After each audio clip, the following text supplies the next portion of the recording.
Young man! Excuse me, young man! Who, me? You're the only man in the street, and I'm looking for a man-in-the-street reaction. Naturally, you know about the explosion that destroyed this illegal gin establishment. I read about it, yeah. What's your opinion of Carl Sagan, the stranger who single-handedly did what the law has been unable to do for 10 long years, namely, rid Hill Valley of the scourge of liquor?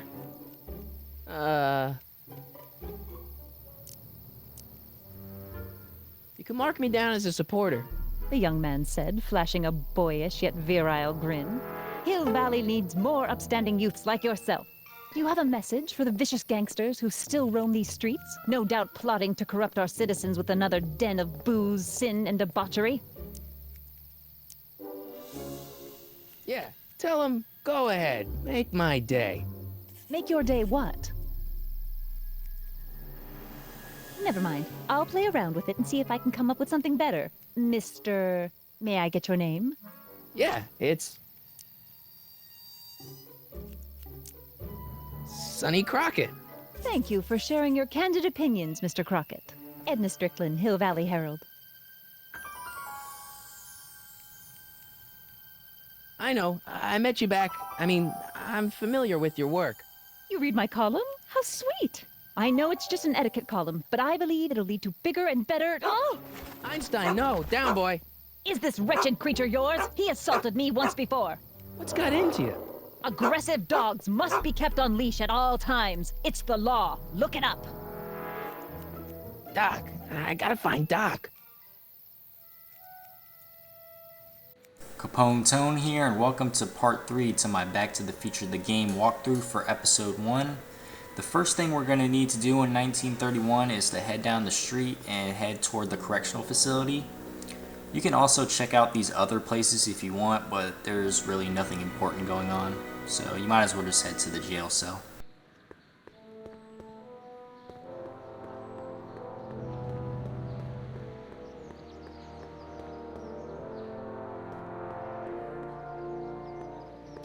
Doc! Marty! Doc! What are you doing here? You sent for me, Doc. I did? When? May 14th, 1986. 1980? The automatic retrieval system, of course. I'd almost forgotten about that. So what's our plan for getting you out of here? Plan? We don't need a plan. We don't. Not in the slightest. The police picked me up for that speakeasy fire a couple of weeks ago, but the DA hasn't got a case. They're releasing me tomorrow morning. So basically, I traveled 50 years into the past to deliver your car? Sorry about that, but it's so wonderful to see you. We have a lot of catching up to do. Yeah, you might want to hold off on that, Doc. Great Scott! I'm going to be gunned down by gangsters on the steps of the courthouse. Why would they do that? Guess they didn't approve of my burning down their speakeasy. Very funny, Doc. Maybe now we should come up with a plan? A plan? Right. But what?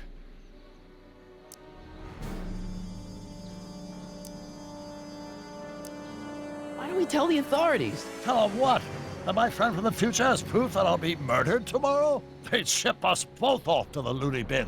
And trust me, you don't want to see the inside of a 1931 insane asylum. Why don't I take the DeLorean, go back in time before you were arrested, and stop you from getting caught in the first place? Don't even think about it. Without my unjust incarceration, the events that sent you into the past might never happen, resulting in a paradox of continuum shattering proportions. Jeez, we've been back together for 5 minutes, Doc. You're already talking about the end of the universe. I've missed that. Don't be ridiculous, Marty. I was only referring to the end of the universe as we know it.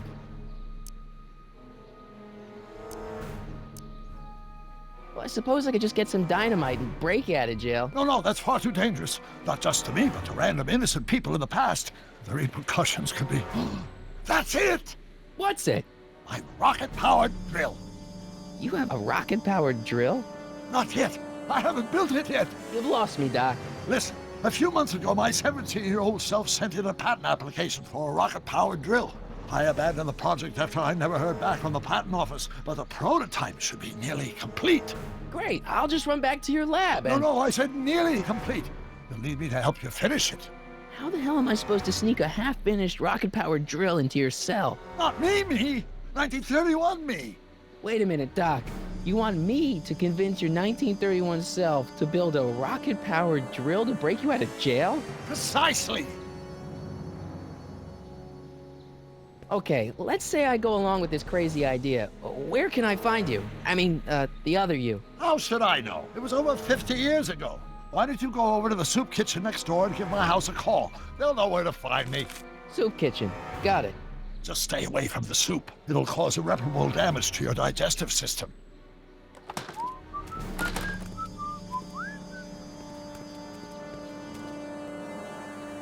I guess I better get started. Don't worry, Doc. I'll get you out of here in no time. I'm not worried. Once you and my younger self put your heads together, you'll be unstoppable. Now you're going to need to head next door to use the phone to find out where present-day Doc is.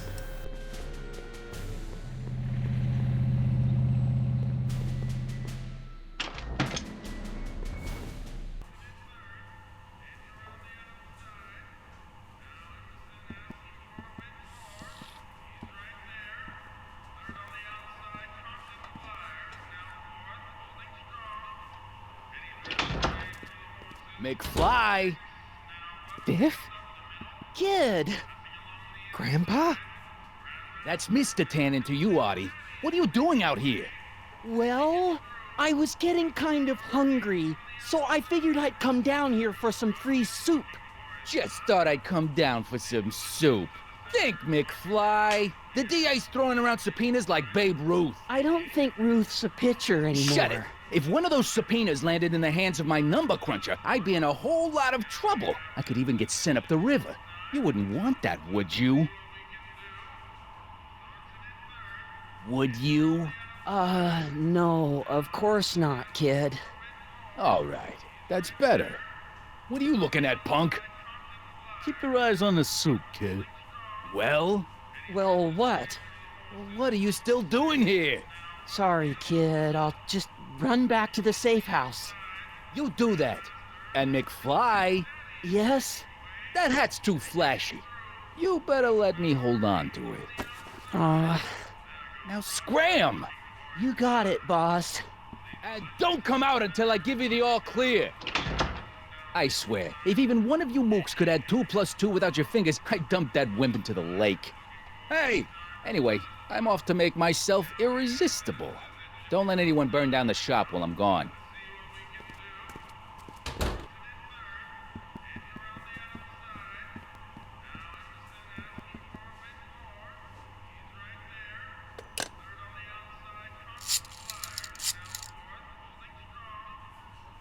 Brown residence? Hi. Do you know where I could find Emmett Brown? Young Master Brown is currently tending to his clerking duties at the courthouse. Who, may I say, is calling? The courthouse? Doc never told me he worked at the courthouse.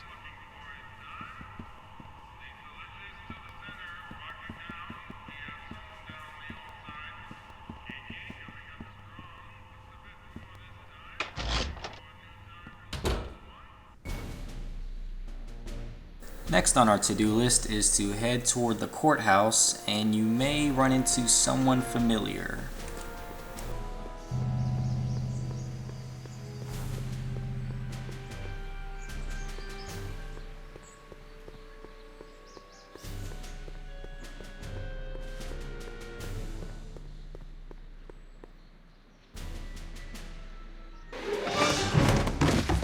Don't touch those. These are very sensitive legal documents. Nobody is supposed to handle them but sworn officers of the court. Judge Brown says so. Judge Brown? Doc. Nice to meet you. I'm, Sonny Crockett. Emmett Brown. But I am a law clerk, not a doctor. Now please get out of my way. I have important business to transact.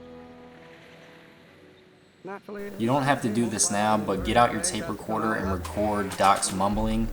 You need to help him with that math problem in order for him to trust you. then expectation value of A, right?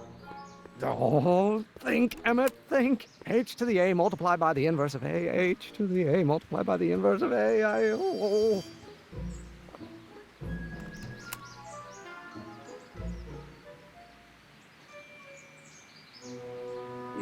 expectation value. Now head back to the jail cell and the doc from the future will be able to help you with that math problem, and then you'll be able to give present day Doc the answer.